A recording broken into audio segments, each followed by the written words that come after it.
This conference will now be recorded. Hi, hello, welcome again to our session. Today's session will be with our guest speaker, someone we've come to know, and that would be Dhiman Chowdhury. And you may have also catched Dhiman's session last week, 2 weeks ago, at the OCP Tech Talks. So thanks again for anyone who participated or contributed to those talks, and they're available on our website. Without further ado, I will introduce Dhiman. So Dhiman comes from what formerly known as Trimble's time and frequency division. I hope I'm pronouncing it correct, Protempis, and he's going to talk today about next-gen network synchronization. Dhiman, would you like to give a quick introduction to yourself and the topic? Yeah, well, I've been in the industry for 20 years and worked on the networking and telecom industry, and then moved into this time synchronizations, and currently working for Protempis. I'm responsible for product and marketing at Protempis, which formerly Trimble's time and frequency division. I guess, that's the summary of me, right? Thank you. Thanks for coming in today and contributing again to our discussions. Appreciate that. Let's give you now the screen share.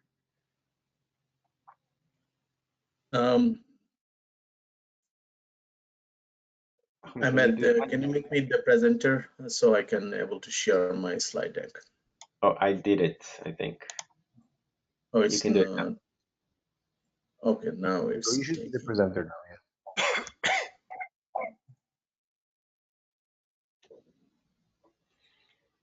yeah. Can you see my screen? No? Yes. Okay. All right. Let me arrange my screen a little bit because I cannot see everything here. Right. So I'm Dhiman Chowdhury. I'm responsible for Protempis product and marketing. Protempis was part of actually Trimble's time and frequency division. We just had, we have become now, hold on one second. It looks like my screen is not working. Okay, right now. So Protempis has become a standalone company. It's has been bought by Jordan Company, which is a private equity firm, and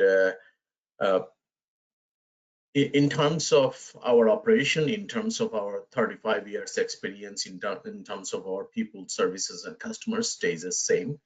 So I thought I will take this privilege to introduce Protempis as a new brand for our time and frequency operation. We have been deployed over 1 million devices through our OEM partner to various different infrastructures and applications. So from that perspective, we bring in 35 years of experience in dealing with very complex issues of sync related application and sync plane design. Now, sync has two elements to it. One is a GNSS-based time synchronization. Another element is the packet-based time distribution. So for today, I will talk about a little bit how the trend of networking is happening, where we are today and where it would be moving, as well as kind of get into various different network scenario, various different application scenario, and kind of explore those environments and understand what are the constraints there, what are the complexities there in terms of defining and designing new sync plane for the network, for the changes that is coming in the network, or even in the current network scenario. I'm not sure, the audience has seen the ITUT's 2030 visions, but when ITUT's 2030 vision aligns with what I'm describing over here, ITUT's 2030 vision, which is International Telecommunication Unions, they have defined a future of the network, how it's going to look like. And what they're describing is that the time would be central. And they actually call it time engineered service. So any service that you provide to the network would be would need to take into context the time as a central component, as well as the guaranteed transport is another component. So these two imperatives would be going forward for the future of network. As today's network, mission critical applications are becoming kind of a de facto requirement for time synchronization. And when I'm talking about mission critical, it depends upon how do you define it. When I am talking about mission critical in certain application, for example, factory automation, that's a mission critical elements. 5G edge cloud aspect of it, this is a mission critical application for data center. Even a big data analysis application is a mission critical aspect of, because there is a time component to it. From that perspective, data center itself is a mission critical infrastructure, but there are certain applications in there that demands much more attention as opposed to other one. For example, distributed geo-distributed database. Geo-distributed database, just imagine that you are walking in an ATM machine and all of these are controlled through geo-distributed database. When you are striking your ATM card, within the fraction of nanosecond, if another person is striking the ATM card, now you have two transactions that is overlapping each other. I'm just simplifying.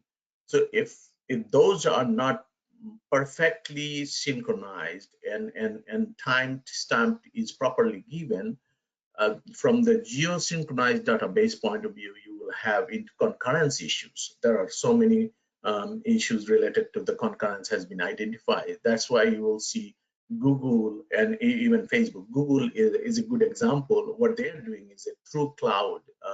They're bringing in true time to the cloud environment to support the concurrence aspect of synchronization in geo-distributed database. So these are some of the application I'm mentioning here, that each of them has their own time synchronization requirements. Same goes for smart grid. In fact, in smart grid, if you do not look at the variance of current, voltage, and what's going on the transmission line, it would be difficult for you to understand the fault aspect of the transmission line, and you cannot intervene. And if you do not intervene, it would end up in a blackout. Same goes for 5G as well. In fact, in 5G, the complexities are abound. Depending upon the traffic, you have ultra low latency traffic that is coming in. You have a real-time traffic coming in, and also 5G is defining how the edge will behave in going forward. I'll give you an example. I was talking with one of the largest retailer, and they have challenges of how they can synchronize all the cameras in the store, because what they're trying to do is not only doing the recognition on when you are walking through the aisles, they're trying to understand your behavioral aspect. That has to be done through the deep analysis, machine learning, and all this algorithm, and everything need to be synchronized at the same time. The data need to be presented in a manner so that they can able to identify the behavior if someone's stealing this or someone couldn't find a product, and so on and so forth. So each of the application will demand much more precise synchronization in the network, because these are the processing need to happen real time or near real time. And so I have kind of jot down here some of the requirement that I understand from this, looking at those application, working of those customers. And you can see that in data center, you will have different kinds of application. For example, some microsecond to milliseconds. Factory automation, yeah, everything has to be less than 250 milliseconds. Smart grid has different element. There are milliseconds level applications, there are microsecond level application, and front haul, entire front haul, I'm talking about mobile network front haul, is less than 1.5 microseconds. So having said that, these are some of the connotation that I have mentioned about the pressure that is coming for near real time and real time traffic. So today our network is kind of in time best effort. When I'm talking about in time, there is a difference between in time and on time. In time means there is a timeliness in there, but it will arrive in a manner depending upon the network situation. So underlay of the network defines how this timeliness works, right? And then today's network is best effort. Although you are providing quality of service through IPv serve, or even at the IEEE 802.1p level, which is the traffic class at layer 2, even though you cannot guarantee the transport. But that scenario is changing. What International Telecommunication Union defines is that the future network would be time engineered and means on time, meaning that if we are defining that it has to be there within certain nanoseconds or certain microseconds, that guaranteed transport will arrive at point at the ingress or egress port of the device within that time frame. And so that on-time guaranteed transport aspect of the network is called deterministic network. And today's network is non-deterministic best effort, but it is a bit of time aware, because innately our network is interoperating using NTP. Although we do not see it, it is there. In most of the data center, you will see it has NTPs in there. New entrant to that is PTP, but it has not been fully deployed. There are experimentation, there are works going on to move towards it. But from that perspective, our today's network is a time-aware network. It's a non-deterministic best effort network. And the trend that is going, that we need to understand from the traffic point of view, is it is asking for, on the traffic pattern of today's network or in the future network, would be looking forward some form of on-time guarantee, right? And that is the key idea. And that's the whole reason IEEE has defined time-sensitive networking, or TSN. And TSN has two elements to it. It has a time element to it. Another element, it has a queuing traffic guarantee mechanism, pause control, and all this condition control, and all this mechanism to allow you to transport traffic in a guaranteed manner. So when you are defining this network, one of the elements is more important is how do you define time error budget? So each of the network, depending upon the application, you need to consider in time error budget for the network. For example, in the earlier slide, I have shown that 1.5 microsecond, not quite 1.5 microsecond, is actually 1.1 microsecond is a de facto for the front haul mobile network. Similarly, the same applies, similarly, this scenario applies for data centers, depending upon the traffic pattern. It also applies to smart grid, depending upon the traffic pattern. Certain traffic patterns, you need to have microsecond level of accuracy, and certain traffic you do not. You can have, which you get away with millisecond level time error budget. So consider the time error budget. The first and foremost thing is that in a P2P scenario, whether it's a P2P or NTP, but let's talk about P2P. In P2P, Grandmaster is the product that you have to count your time error budget. And Grandmaster itself, depending upon, it has several classes. It has PRTC A classes, which is 100 microsecond. It has PRTC B class, which is 40 nanosecond. But irrespective of its classes, if that is considered as a time source, it should not be more than 100 nanosecond within this device. If you are using boundary clock, so the boundary clock has an unique function, and I will describe it later.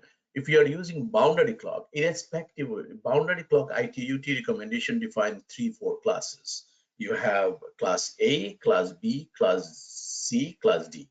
Class C is kind of 30 nanoseconds. Class D is yet to be defined, but irrespective of its classes, if you are considering your network, consider that all boundary clocks should not be using more than 50 nanosecond per devices as a time error budget to the network.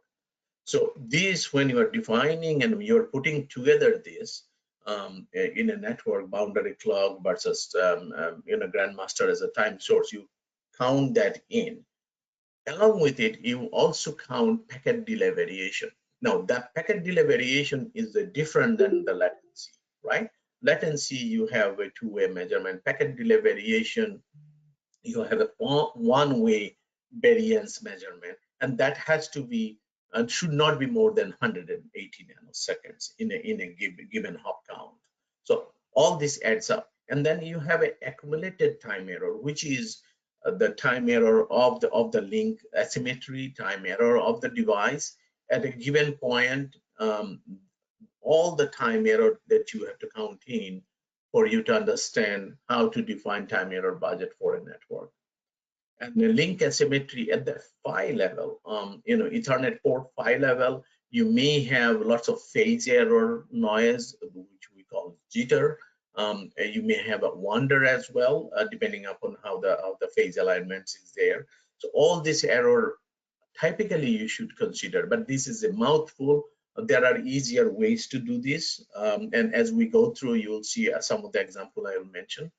So while we understand the time error budget is one of the major concern, synchronizing in the today's and the future network would be another issue. In 2015, we worked on whitebox scenario, and whitebox started to deploy in many different network scenario. Whitebox, how it does it decouples the software from the hardware. So between the network operating systems and the hardware, you have a platform abstraction layer, and you also have a hardware abstraction layer. All this layer adds to the preciseness of the sync from port A to port B, right? Because the P2P works much above that. So you have to consider that in. And as we move into from monolithics to the microservices, as you can see, by 2018, network function virtualization has become a de facto. There are a lot of scenarios, network function virtualizations happening, where application like BGPs and all other applications has becoming kind of a virtual entity. The same concept has been taken into Open RAN in the virtualized the BBU functions, and actually the split has occurred on the radio stack to kind of for example, the physical layer even has been split into two layers, and some layers are being processed at the server-based scenario, what we call is a distributed unit, and some layers of the physical element has been processed into the radio remote head. So even even in the front haul, things are different. And going forward, it's going to be much more different because the microservices coming in and synchronizing microservices. Currently, Linux P2P, if you implement Linux P2P, it is very much OS-centric. It would be something interesting to see how for each microservices, each application, how do we provide accurate clock services specific to that application. So these are some of the challenges going forward that you have in the network. So assuming that you have a network design in a ITU-T recommendation suggest to you to consider a network design using a grandmaster and then a boundary clock, a series of boundary clock. You could go up to 20 boundary clock, but each devices adds a form of time error to the network. For example, as you can see, each grandmaster will add up to 100 nanoseconds. Each boundary clock can be add up to 20 nanoseconds to 50 nanoseconds. So these considerations are very important. And why would you use boundary clock? The reason you use boundary clock, let's say a packet is coming to a boundary clock. And boundary clock, what it does is that it does not pass sync to sync. What it does is that it corrects the sync information and then inform it to the P2P and then recreates the sync scenario and passes it. That's why for the sync correction, boundary clock is so important. But each of the boundary clock, as I mentioned, added the dynamic time error and constant time error that cannot be filtered out. Those time error would be added up. But instead of using transparent clock, a transparent clock will pass the sync from port A to port B. Instead, boundary clock would be the good one because it will not pass, it will correct the sync. So these are some of the elements that you need to consider when you are designing a network, right? Where should you use a boundary clock versus a transparent clock? Also, you need to count into the end device application noise. Now, if it was a RAN device out there, then IEEE defines not more than 150 nanoseconds at application level noise. So as you can see, when you are considering the network, this time error budget and the devices you put in there also need to be considered.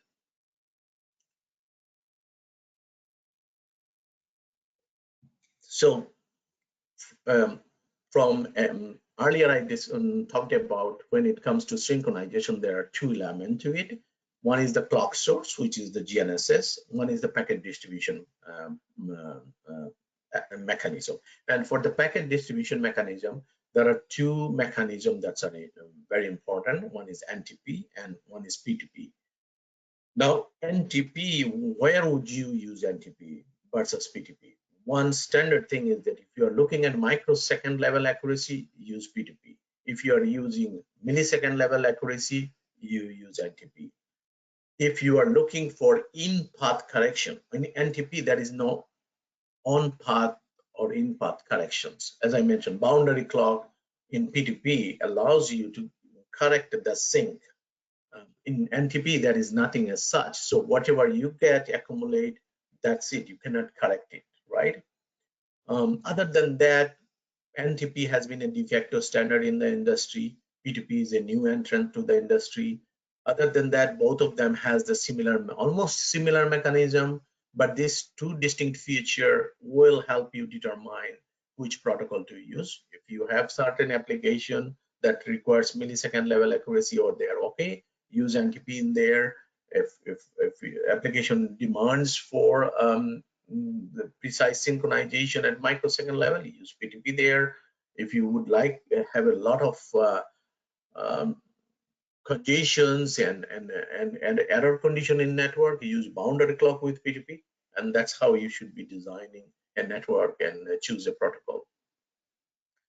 So while these conditions are okay, even for data centers, what's happening is that the push for near real-time and real-time traffic that, as you can see from various different applications, are pushing data center to become much more decentralized. And Schneider has put a report, Schneider Electric, about a continuous trend of decentralization of data centers. You will see a micro data center kind of environments are being used. For example, in telecom edge cloud environment, you see MEC is a term being used, and that is actually a micro data centers for processing application. There are lots of cloud providers. For example, Amazon has created what they call is WebLength, Amazon or AWS WebLength. What they do is that they localize the traffic for processing, and they use AWS WebLength for the local zone and up to the MECs. Even it can go on, inside the enterprise to provide you these localizations and local processing in real time. Now, this kind of scenarios, another constraint comes in, and that is latency. And for this edge cloud decentralized data center to process the real-time traffic, it is important to consider latency as well as time. And latency has to be less than 10 milliseconds. Otherwise, you cannot able to perform those tasks. So in data centers, I mean, most of you are familiar with the tap time card. Tap time card could be put in an open time server that is connected to the fabric. But there are two scenarios here that you could do. You could create an application-centric pod based on understanding of if the application is time sensitive, you use PTP. As you can see on the left-hand side, I kind of isolated the application that would be using P2P. So you could create this application cluster based on time requirements and use those clustered. If you need, I mean, you do not need the boundary clock here if you want to connect directly to the open time server, but you can also use a boundary clock to correct your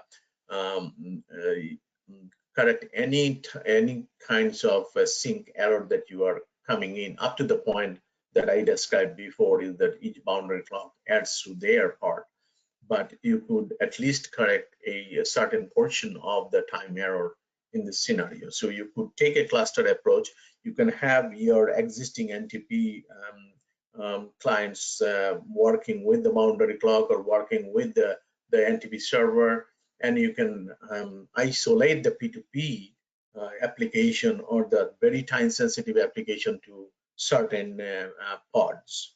And that way, even the network congestion may not able to create much more jitters and wonders in those applications, because it would be localized for P2P transfer.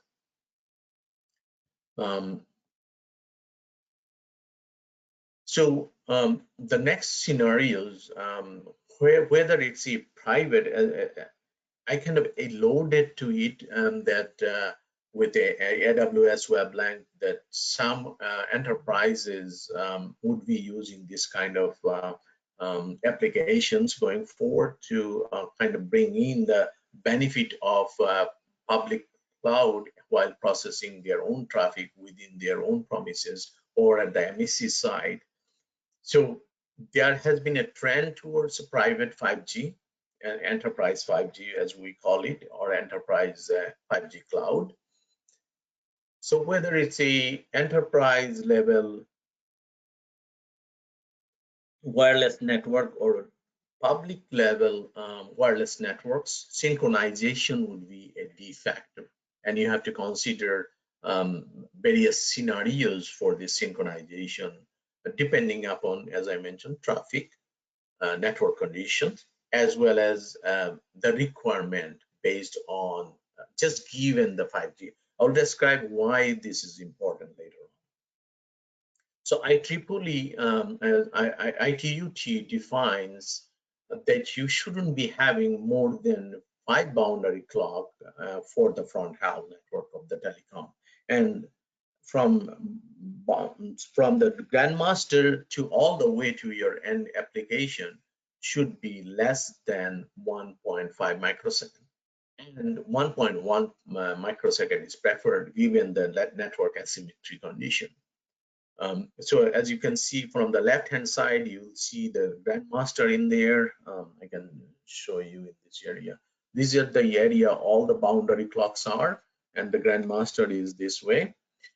And this is, you can consider this as, so this particular one is, let's say you have a coordinated RAN services.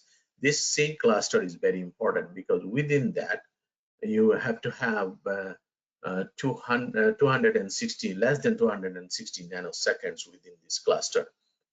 So you have to consider some of this and where you can use boundary clock versus where you cannot use boundary clock. But ultimately, the end-to-end mobile front haul network should be less than 1.1 microseconds, excluding all the jitters and wonders that happen in the network. So if you're deploying the telecom environment, whether it's a private network or public network, there are 5 different network environments that you will see. The first one is the legacy. So in the legacy environment, you have the existing 4G network and you are trying to bring in 5G, or you are upgrading the 4G network, providing much more bandwidth. So in that scenario, that is a precise time synchronization. And when you virtualize through Open RAN and bringing multi-vendor scenario, that is another aspect of time synchronization requirement. And then in the enterprise scenario, there has been several different kinds of network, and I'll talk about that. That is called CBRS or mid-band spectrum sharing. CBRS stand for Citizens Band Radio, and we'll talk about that. And then cloud native 5G. Cloud native 5G is, as it valid in enterprise, it is also valid in public network scenario. So I kind of showed in the left-hand side, as you can see, to understand how things works in here, from the tower to the boundary clock. The boundary clock are generally implemented within the cell site gateway, cell site router, or a DCSG, disaggregated cell site gateway. These are kind of a white, so if you, DCSG is a white box, CSR is kind of a OEM provided boxes. But both of these boxes, whether it's a CSR or DCSG, you have a boundary clock that has a GNSS element to it. In a boundary clock, you do not need to connect the antenna. You can literally go get away using sync key or other input like PTP input, and use the boundary clock in a cell site router. So radio unit, imagine you see on the left hand side the towers, the radio unit there also has a synchronization element to it. It could be a small card that has a GNSS to it and a P2P to it, right? So GNSS kind of providing its backup sync for in case P2P fails, you will have the backup sync. But in generally in a network, there are, especially from radio unit to the CSR, it is suggested to have sync-E, which is also physical layer communication. Earlier in the 3G network or even in 4G network, there has been TPS type or 10 megahertz type clocks there, but that has gone away. Now you have sync-E as a physical layer connection. That you could use the existing Ethernet port as long as your devices support the sync key. It is better to have a sync key because of network condition. P2P may not be able to always provide a correct clock, so you can refer back to sync key in a given scenario. So after the boundary clock, which is implemented within the CSR or externally to the cell site router, if the boundary clock is not present in there, the clock source should be coming from a grandmaster at the edge cloud side of the network. And when you measure from the grandmaster all the way to the end, you should be within 1.1 microseconds. That's the idea here. And then beyond it, from the aggregation level, you could have coordinated PRDCs, coordinated grandmasters, or ePRDCs call it. But although this has been prescribed by a lot of vendors, I do not think this elements is that important in the network. When you have a distributed grandmaster, you may not need ePRTC. The people may say, okay, I need a holdover in case of anything happening in the network. I need a holdover of 13 days. If that kind of scenario occurs and all the GNSS satellite goes away, I think we have a much more serious situation than simply simply a network failure. So then the next scenario, I'm just looking at the chat box for any comment in there. So the next scenario is similar. Here you see a mix of the 4G and 5G. The distributed unit, for example, DUs, are used to split the radio stack and kind of process higher layer in there and then pass to the CUs. And the aggregation that you can see, the rule of thumb from the central unit to all the DUs, you shouldn't be more than 9 of the DUs connected to this. And generally is 2 to 3 is the best scenario. And maximum node count should not be more than 3. And each DU shouldn't be processing more than 9 REUs per DUs. And DUs should be aggregated. You can do the aggregation through CSR, or you can do the aggregation through the CUs if you have enough NIC card and ports in there. So I'm going into much more details on this. So Open RAN scenario which is another one scenario that's in telecom environment. You kind of do different kinds of sync scenarios for different kinds of Open RAN environment. So the first one, where a network time distribution should be working from happening from these DUs, right? So this way around. So the DUs should have at least a boundary clock and a grandmaster connected to it in order to provide an accurate clock back to the network. The next scenarios, you have the timing distribution should be occurring from the radio unit. DUs to the radio unit, right? And this could be a switch network. But prior to that, it should be point-to-point. And this one is a switch network. This switch could be P2P unaware switch, P2P transparent switch, need not to implement boundary clock. But you could implement boundary clocking.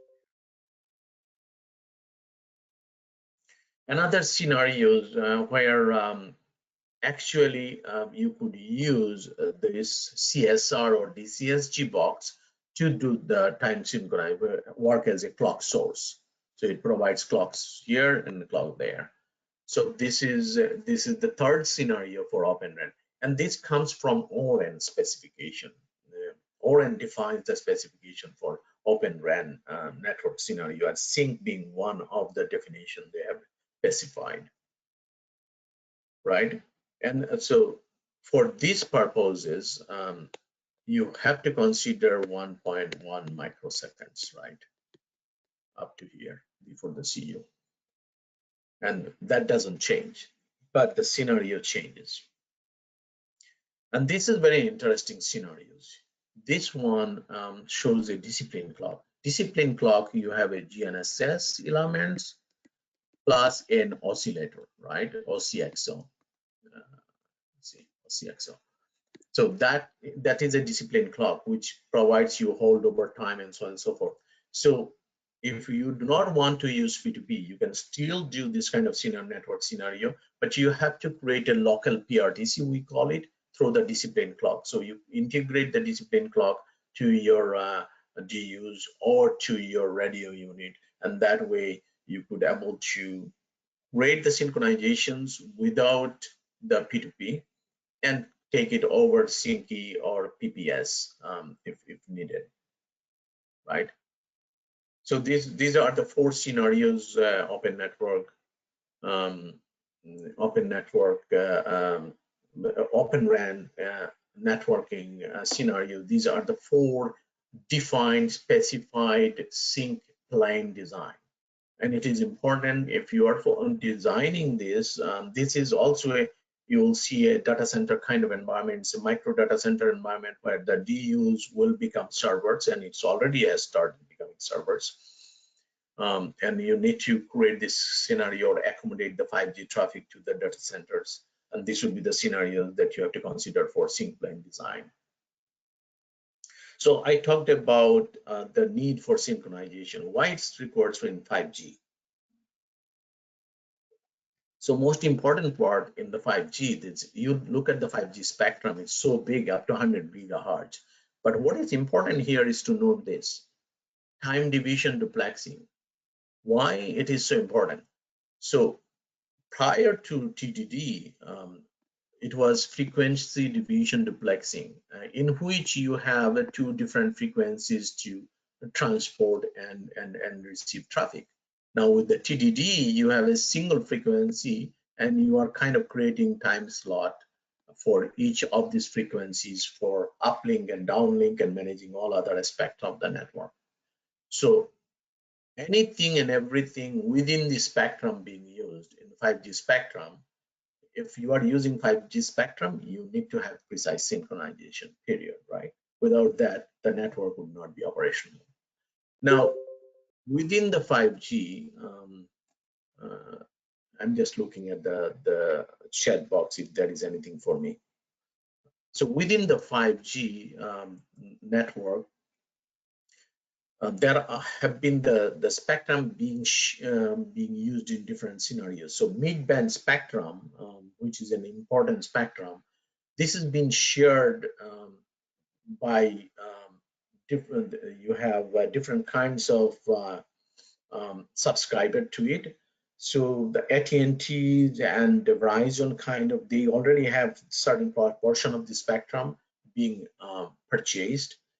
And the Pacific band here, band 48, may be allocated, which is 3.5 gigahertz to 3.7 gigahertz, may be allocated to the enterprise. Enterprise can take that frequency and use it for the enterprise 5G.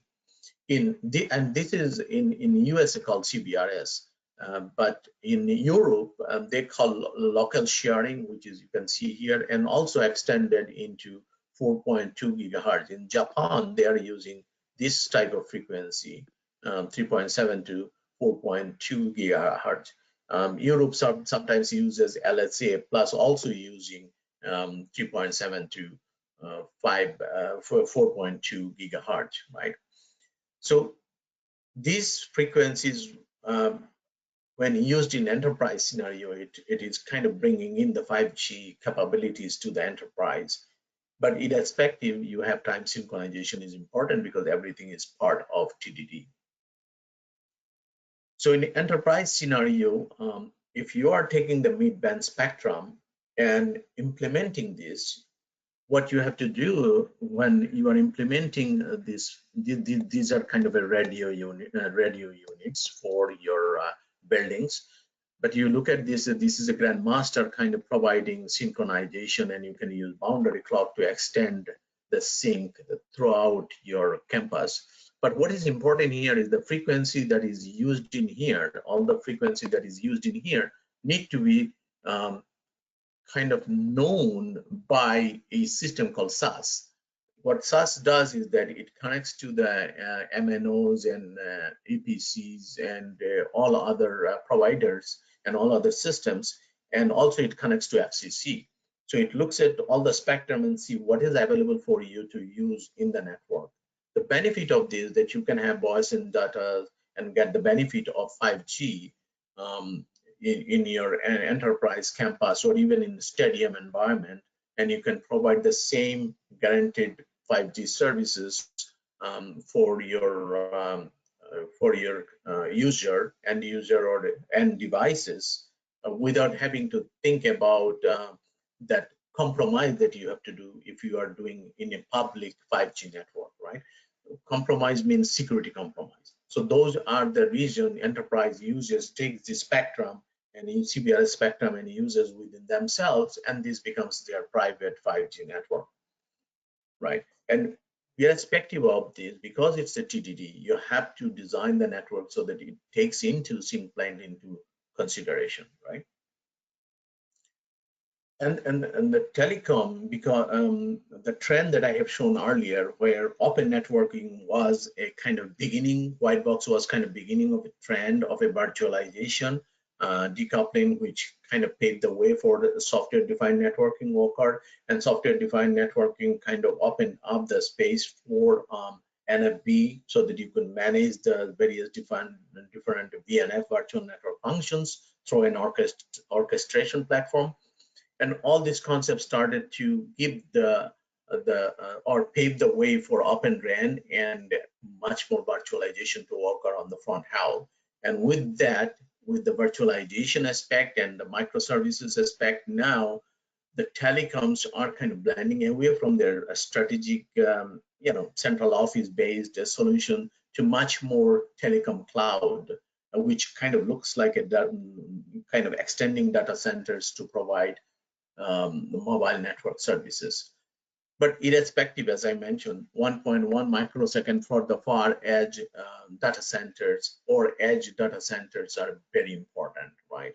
So when you are defining, or even the data center provider, when they're defining to accommodate the telecom environment or the 5G environment, they need to take into context the application that would be demanding 1.1 microseconds sync capabilities from the network. So all the error condition, everything need to be considered in for that purpose. For enterprise 5G, there are several environments, as I mentioned. One was CBRS. Another environment is if you are using the 5G, pure 5G. And pure 5G has different element, the UPC, and then you have the core element, right? So kind of splitting the 5G. So if you look at the 5G has a radio access network and the core, packet core, and you can split into two parts. But overall, 5G has to be a TSN network. That's what being defined as. But the challenge comes in when you are bringing this UPF functions to a Kubernetes server.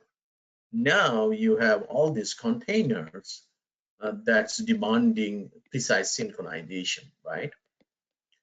And you cannot simply use Linux P2Ps and ensure that everybody is getting the proper sync, right? You need to take into the application level noise, network level noise, and P2P server has to be defined or distributed in such a manner so that you can able to accommodate these container-based application demands for precise sync, right? So these are some of the challenge is yet to be solved, but I wanted to mention this so that you know when you are designing network, even considering the cloud environment that is extended like AWS to the AWS WebLang for the MAC environment or micro data center environment to accommodate enterprise traffic, you need to consider this sync environment very diligently. Otherwise, some of the application for the very purpose that you are creating this local zone and extending the cloud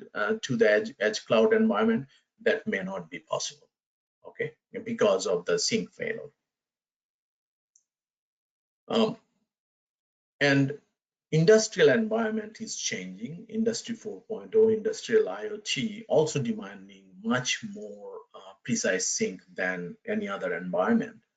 And one of the challenges in industrial automation and industrial IoT environment that it has been traditionally controlled through lots of proprietary protocols.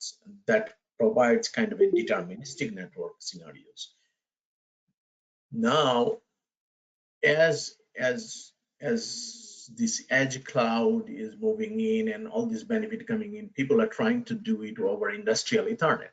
The challenges here is that the P2P to accommodate existing protocol or interwork with existing protocol, that work has not been done, and it's causing much more challenge to create an industrial Ethernet and P2P based scenario throw in, throw out. Irrespective, if industrial environment does not provide consideration to the future Ethernet scenarios or industrial Ethernet scenarios and how you could interwork with P2P, it would be a real problem. And even precise synchronization, as I mentioned, it has to be less than 250 microseconds for all the industrial network. Each of the elements, like you look at some of the robots here, they have a machine vision that's being used, and machine vision will have its own synchronization requirement. Generally, it's less than 125 microseconds. So in industrial environment, if this consideration is not given, it will end up in a catastrophic failure, right? So as you see that more and more we are intermingling traffic, more and more we are designing network in consideration of traffic, increasing bandwidth. We need to consider the traffic pattern, traffic localizations, and how traffic being processed, and design the sync plane accordingly, right?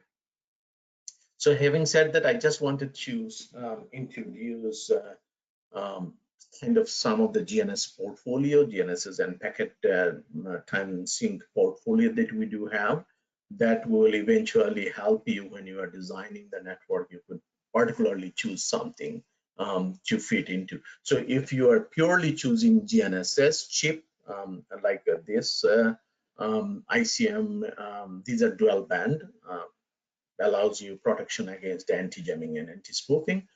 If you're looking at RES 720 or ICM 720, you need to kind of consider in what is important for you. Is the TPS and 10 megahertz important to you? Is it a holdover important to you? If you're looking for holdover and looking for OCXO based a discipline clock or GNSS, you go into the Mini-TG. If you're looking into a kind of an external box with the same scenario, you use Thunderbolt D. Or you can combine this GNSS in an antenna. So if you use GNSS plus an antenna all together, and you kind of eliminate the need to put GNSS receiver within your embedded system, then you use something like this. What we call is a smart antenna, right? And of course, we have two other portfolio. I will not spend more time here. You have a NTP portfolio and you have a P2P portfolio. You could choose between the two. So having said that, if you have any question, I am here to answer it. But thank you for listening and taking the time to listen. All I have to say here in this slide decks. Thank you. Thank you, Dhiman. So let's open the floor for questions. Anyone has a question, please unmute. And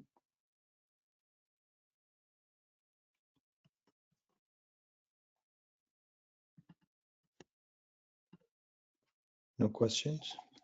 No questions so far. Means everything is very clear.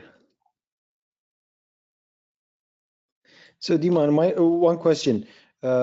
What do you see, let's say, with transparent clocks, let's say a method where you can also get some synchronization for a transparent clock, like basically a hybrid between transparent clock and boundary clock, I guess, something like that?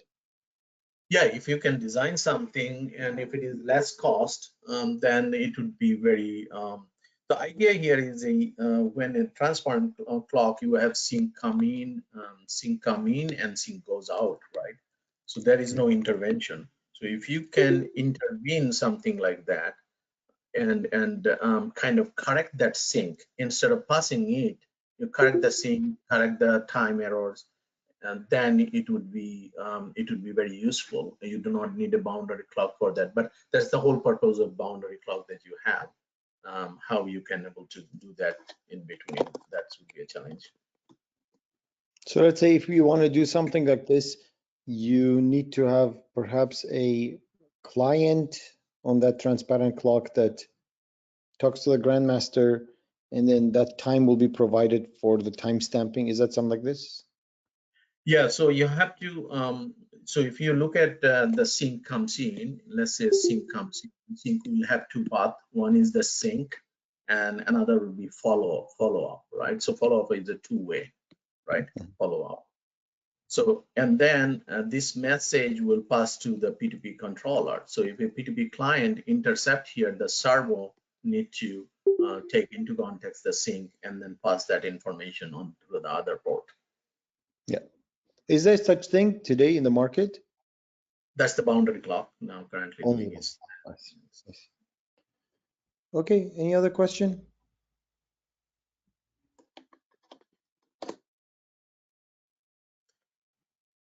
I guess none.